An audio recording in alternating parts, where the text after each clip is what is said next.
So today we're talking about diffusing emotions or anger by identifying and addressing the root cause. It's really as simple as that. And I think it's going to be an absolute interesting one because we're going to revert a little bit back to before when we used to deep dive into the research once again, right? But it's not going to be all just negative. Tonight, we're also going to have a look at the positive. We're talking about finding the root cause of your emotions. It's saying that when you're sitting in a situation and you feel that you're happy and you're content with life, and really saying, but why is that? What is it that makes me feel this way? And how can I isolate that feeling and sort of almost take a mental note of it so that next time when I feel the opposite way, I can bring that up again. I can find that mental note and I can push myself back into that mental space. So it's really about identifying root causes here tonight, Leanne. For us to say that you need to immediately pull back and think about why what's the root cause is a very, very difficult discipline. We're not wired to actually be able to do that.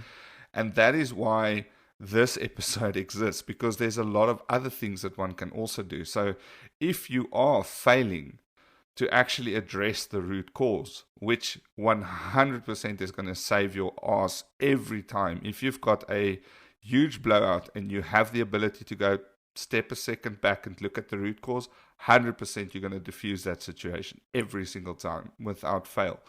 The other thing that is important, if you are not able to do that, if you're on the receiving end of this anger, you also need to be prepared, because you're not the one that's been festering in this emotion. You are now just suddenly at the receiving end.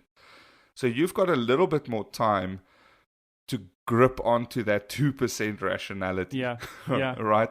The one that's throwing out the emotion towards you, now in this case it's anger, he's already 100% invested in that 98% emotions that's now boiling over. You are now gripping onto that last 2%. This guy's coming at me, I have to. So for the recipient, it's equally important to play their part. And then one day I decided, I was like, you know what?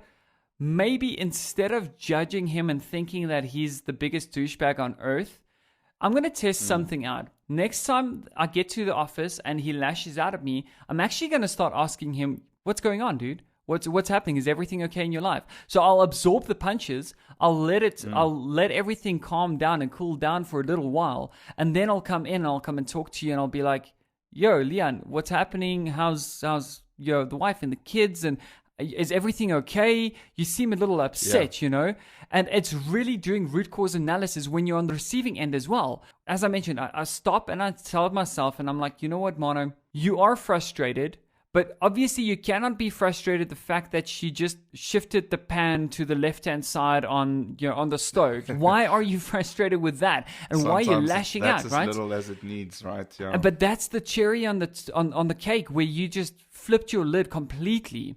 So you really have to look back and say, what was it? Where did my day start? Because a lot of the times when I stopped and I did that quick introspection, I discovered that my day started okay. I woke up, I was happy, I was listening to music, I got into my zone of getting into work and everything was going great. Up until what point did that change? And once you start questioning yourself in that line, you start identifying things in your day that went wrong, right? Maybe it's a friend that phoned you up and said, you know what, I need to borrow money. Or maybe it's someone that lashed out at you and said, you know what, why isn't this done? We've been asking you for so long. So really identifying whatever it is that the root cause was of your frustration for that day.